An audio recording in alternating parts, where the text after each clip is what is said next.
Ambulifts ir iekārta, kas strādā uz perona, apkalpojot lidmašīnas vai gaisa kuģis, kas ir attālinātajās stāvvietās. Mums ir apmēram 40% no visiem pasažieriem mums ir ceļami. Ja?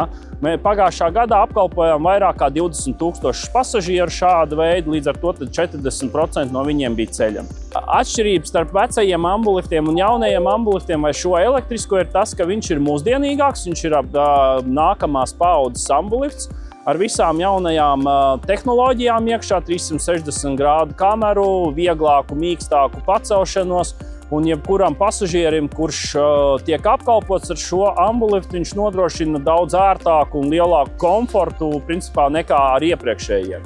No pieredzes ļoti operatīvi, ļoti kārtīgi, ļoti profesionāli cilvēki pieiet pie šīs visas lietas, kur cilvēkam vajag asistentu pavadīt, ja, lai iekāptu lidmašīnā un īpaši transports, ar ko nokļūt. Ja, viss ir, es teikšu, augstākajā līmenī, ir salīdzinot ar citām lidostām.